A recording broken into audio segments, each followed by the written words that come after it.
Hello students, ఇవాళ క్లాస్లో Google యొక్క ఇల్లీగల్ మోనోపోలీ గురించి వచ్చినటువంటి జడ్జ్మెంట్ గురించి చూద్దాం. అసలు ప్రీవియస్గా ఏం జరిగిందంటే దీని గురించి 2020లో యూఎస్లో ఉన్నటువంటి డిపార్ట్మెంట్ ఆఫ్ జస్టిస్ అండ్ దాంతోపాటు 37 స్టేట్స్ గూగుల్ మీద ఒక కేసు వేయడం జరిగింది. అండ్ ఏమని చెప్పేసేసి గూగుల్కి ఇల్లీగల్ మోనోపోలీ ఉంది అని చెప్పేసేసి వేయడం జరిగింది. అయితే ఇవాళ క్లాస్లో వాళ్ళు వేసినటువంటి ఎలిగేషన్స్ ఏంటి అండ్ దాని తర్వాత వచ్చినటువంటి జడ్జ్మెంట్ ఏంటి అండ్ గూగుల్ గురించి మన ఇండియాలో ఉన్నటువంటి కేసెస్ ఏంటి, ఇంకా కాంపిటీషన్ యాక్ట్ దాంతో పాటుగా డ్రాఫ్ట్ డిజిటల్ కాంపిటీషన్ బిల్ వీటి గురించి డిస్కస్ చేసుకుందాము. ఈ ఫ్రేమ్వర్క్లో డిస్కస్ చేస్తాం మనం. సో ఫస్ట్ చూసుకున్నట్టయితే గూగుల్ మీద వాళ్ళు వేసిన ఎలిగేషన్స్ ఏంటి అంటే గూగుల్ దాదాపు 2021లోనే $26.3 billion search engine default search ఇంజిన్గా ఉండడానికి వాడిందంట. అంటే ఏంటి, ఫర్ ఎగ్జాంపుల్ మనం సామ్సంగ్ ఫోన్ వాడతాము లేదా ఏదైనా సరే ఆండ్రాయిడ్ ఫోన్ కానీ యాపిల్ ఫోన్ కానీ వాడతాం, అందులో డిఫాల్ట్గా గూగులే సెర్చ్ ఇంజిన్గా ఉంటుంది. సో దీన్నే డిఫాల్ట్ సెర్చ్ ఇంజిన్ అంటారనమాట. సో దీనికోసం ఇలాంటి కంపెనీస్తో డీల్ చేసుకుంది గూగుల్. సో దానికోసం అని చెప్పేసి దాదాపు ఒక్క సంవత్సరంలోనే $26.3 బిలియన్ స్పెండ్ చేసింది. అండ్ రెండో ఎలిగేషన్ వచ్చేటప్పటికి గూగుల్కి టెక్స్ట్ బేస్డ్ యాడ్స్ మార్కెట్ ఏవైతే ఉన్నాయో అందులో కూడా మోనోపోలీ ఉందని చెప్తున్నారు. ఈ టెక్స్ట్ బేస్డ్ యాడ్స్ నుంచి గూగుల్ దాదాపు 95% ఆఫ్ ద రెవెన్యూ తీసుకుంటుంది. అంటే 95% ఆఫ్ ద గూగుల్ రెవెన్యూ ఈ యాడ్స్ నుంచే వస్తుంది. అండ్ దాంతోపాటు ఈ యాడ్స్ మార్కెట్ చూసుకున్నట్టయితే దాదాపు 80%, approximately 80% of the yard market, 80 to 88% of the ads market Google చేతుల్లోనే ఉందన్నమాట. సో విచ్ ఈస్ మోనోపోలిస్టిక్ అని చెప్పేసి కేసెస్ వేయడం జరిగింది. అండ్ జడ్జ్మెంట్ కూడా గూగుల్ ఇల్లీగల్గా మోనోపోలీ చేస్తుంది అని చెప్పడం జరిగింది. సో ఈ కాంటెక్స్ట్లో మనం ఒకసారి ఇంకా గూగుల్ చేస్తున్నటువంటి థింగ్స్ ఏంటో చూద్దాము. ఫస్ట్ వచ్చేటప్పటికి యాడ్ బిడ్డింగ్ అంటారు, ad ranking or ad bidding అంటారు.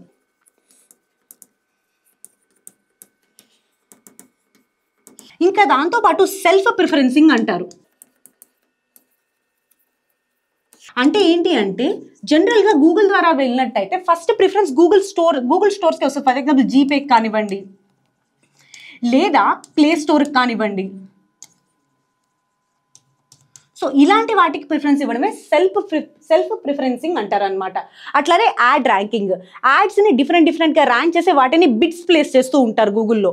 సో దానివల్ల ఏమవుతుంది, యాడ్స్లో ఆర్టిఫిషియల్ ఇన్ఫ్లేషన్ అనేది వస్తుంది అనమాట. సో దానివల్ల గూగుల్ అనేది ఒక ట్రేడ్ వార్ లాంటి సిచ్యువేషన్ని క్రియేట్ చేస్తుంది అండ్ యూజర్స్కి మధ్యలో.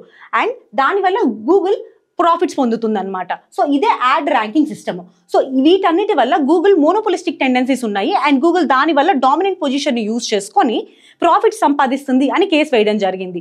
అండ్ ఆ జడ్జ్మెంట్ కూడా గూగుల్ అట్లానే చేస్తుంది అండ్ గూగుల్ మోనోపోలిస్టిక్ టెండెన్సీస్ ఉన్నాయి అండ్ దాంతో పాటుగా అండ్ ఈ మోనోపోలీ మెయింటైన్ చేసేటట్టుగా దాని యాక్షన్స్ కూడా ఉన్నాయి అని జడ్జ్మెంట్ రావడం జరిగిందనమాట.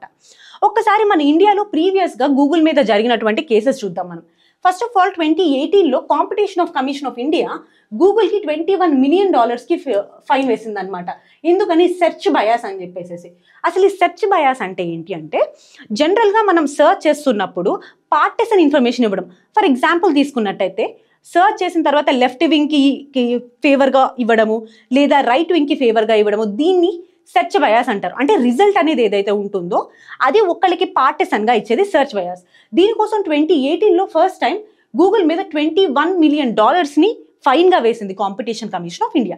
ఆ తర్వాత 2019లో competition commission of India Google వాళ్ళ యొక్క డామినెంట్ పొజిషన్ ఏదైతే ఉందో దాన్ని మిస్యూజ్ చేసి స్మార్ట్ ఫోన్ మ్యానుఫ్యాక్చర్స్ని వేరే ఆపరేటింగ్ సిస్టమ్స్లోకి వెళ్ళేటటువంటి ఎన్వైర్న్మెంట్ని క్రియేట్ చేయట్లేదు అని చెప్పింది అండ్ దాని మీద ప్రోబ్ కూడా చేసింది అనమాట. ఆ తర్వాత ఆల్ఫాబెట్ ఇంక్ కేసు కూడా జరిగింది. సో ఇందులో గూగుల్ ఎక్కువగా జీపే ఏదైతే ఉంటుందో అంటే గూగుల్ యొక్క పేమెంట్ సిస్టమ్ దానికి ప్రిఫరెన్స్ ఇస్తుంది అని చెప్పడం జరిగింది అనమాట. సో వీటన్నిటి వల్ల ఏమవుతుంది అంటే మార్కెట్లో కొత్త కాంపిటీషన్ వస్తుంది కదా, న్యూ ఎంట్రెంట్స్ ఉంటారు, వాళ్ళకి లెవెల్ ప్లేయింగ్ ఫీల్డ్ దొరకదు. సో దీనివల్ల మనం ఇలాంటి యాంటీ కాంపిటేటివ్ ప్రాక్టీసెస్ కానీ మోనోపోలిస్టిక్ ప్రాక్టీసెస్ని కానీ ఎదుర్కోవాలి. సో ఇక్కడ అసలు యాంటీ ట్రస్ట్ లా అంటే ఏంటి? సో యాంటీ ట్రస్ట్ లా అంటే ఏంటి, నార్మల్గా ఇలాంటి కాంపిటీషన్కి ఎవరైనా సరే అంటే యాంటీ కాంపిటేటివ్ ప్రాక్టీసెస్ ఎవరైతే చేస్తారో వాళ్ళ మీద వేసేది ఈ యాంటీ ట్రస్ట్ లాస్.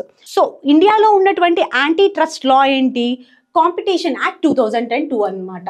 సో దీన్ని రాఘవన్ కమిటీ యొక్క రికమెండేషన్స్తో monopolistic and trade restrictive practices act 1969ని రీప్లేస్ చేస్తూ కాంపిటీషన్ యాక్ట్ 2002ని తీసుకొని రావడం జరిగింది. సో దీనివల్ల ఓపెన్ మార్కెట్ ఎకానమీస్లో ఫెయిర్ కాంపిటీషన్ ఉండడం చాలా ఇంపార్టెంట్. ఈ ఫెయిర్ కాంపిటీషన్ని ఎన్ష్యూర్ చేయడానికి ఈ కాంపిటీషన్ యాక్ట్ 2002ని తీసుకొచ్చారనమాట. సో ఒక్కసారి ఈ యాక్ట్ గురించి చూద్దాము. ఇది ఫస్ట్ 2002లో పాస్ అయింది అండ్ ఆ తర్వాత 2007లో దీనికి అమెండ్మెంట్ కూడా చేశామన్నమాట. సో ఇందులో యాంటీ కాంపిటేటివ్ ప్రాక్టీసెస్ ఏవైతే ఉంటాయో వాటిని ప్రొహిబిట్ చేస్తారనమాట. అండ్ దాంతో పాటుగా కాంపిటీషన్ అపిలియేట్ ట్రిబ్యునల్ని కూడా కన్స్ట్రక్ట్ చేయడం జరిగింది దీని కిందే. So next competition commission of India చూసుకున్నట్టయితే ఇది ఒక స్టాట్యుటరీ బాడీ. కాంపిటీషన్ యాక్ట్ 2002 కింద ఫామ్ చేయడం జరిగిందనమాట. ఇందులో ఒక చైర్పర్సన్ అండ్ 6 మెంబర్స్ ఉంటారు ఇందులో. అండ్ దీని ఆబ్జెక్టివ్స్ వచ్చేటప్పటికి 4 మేజర్ ఆబ్జెక్టివ్స్ దీనికి. ఒకటి ఏంటి అంటే కాంపిటీషన్కి ఏదైనా సరే అడ్వర్స్గా ప్రాక్టీసెస్ ఉన్నా సరే వాటిని ఎలిమినేట్ చేయడం ఫస్ట్ ఆబ్జెక్టివ్. రెండోది కాంపిటీషన్ ఏదైతే ఉంటుందో దాన్ని సస్టైన్ చేసేది రెండో ఆబ్జెక్టివ్ అనమాట. సస్టైన్ చేయడం అండ్ దాన్ని ప్రమోట్ చేయడం కూడా. మూడోది వచ్చేటప్పటికి కన్జ్యూమర్స్ యొక్క ఇంట్రెస్ట్ని ప్రొటెక్ట్ చేయడం. అండ్ నాలుగోది ఇండియాలో ఉన్నటువంటి మార్కెట్స్లో ఫ్రీడమ్ ఆఫ్ ట్రేడ్ని ఎన్ష్యూర్ చేయడం. ఈ 4 ఈ కాంపిటీషన్ కమిషన్ ఆఫ్ ఇండియా యొక్క ఆబ్జెక్టివ్స్గా చెప్పొచ్చు. నెక్స్ట్ చూసుకున్నట్టయితే ఇండియా దీని తర్వాత డిజిటల్ కాంపిటీషన్ బిల్ 2024ని ప్రపోజ్ చేయడం జరిగింది. సో ఇంకా తీసుకురాలేదు, బట్ దాన్ని ప్రపోజల్ స్టేజ్లో ఉందన్నమాట.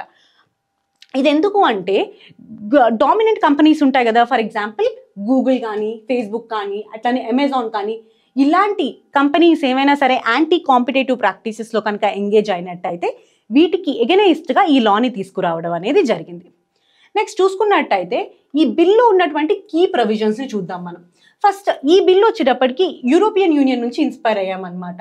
ఇందులో డిజిటల్గా ఉన్నటువంటి ప్రతి ఎంటర్ప్రైజ్ని మనం చూడమన్నమాట. దీంట్లో ఓన్లీ ఏవైతే డామినెంట్ ప్లేయర్స్ ఉంటాయో, ఫర్ ఎగ్జాంపుల్ ఏంటి అమెజాన్, గూగుల్ ఇవి చెప్పాం కదా, ఇలాంటి వాటి మీదే ఈ లా అనేది వర్తిస్తుంది ఫస్ట్.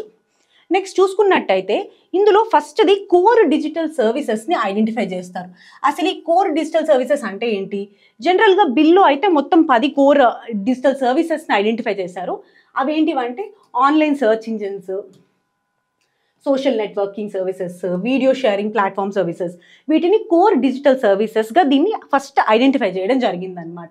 సో దాంతోపాటు digital services, core digital services ఏవైతే ఉన్నాయో వాటిని ఐడెంటిఫై చేయడానికి కొన్ని స్టాండర్డ్స్ కూడా ఉన్నాయి సిసిఐకి.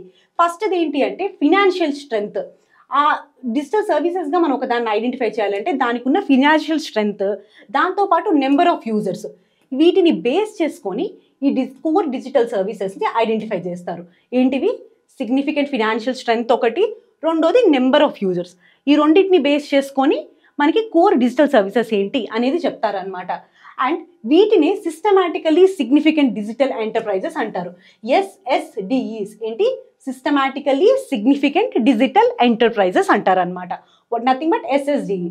ఇప్పుడు ఈ ఎస్ఎస్డిఈకి ఉన్నటువంటి ప్రొవిజన్స్ ఏంటో చూద్దాం. ప్రొవిజన్స్ చూసుకున్నట్టయితే ఈ ప్రైమరీ ఆబ్జెక్టివ్ ఏంటి అంటే ఈ ఎస్ఎస్డిఈస్కి యాంటీ కాంపిటేటివ్ ప్రాక్టీసెస్లో ఇండల్జ్ అవ్వకూడదు. ఇది ఫస్ట్ ప్రైమరీ ఆబ్జెక్టివ్ అనమాట. నెక్స్ట్ వచ్చేటప్పటికి వాళ్ళు సెల్ఫ్ ప్రిఫరెన్సింగ్ ఇవ్వకూడదు.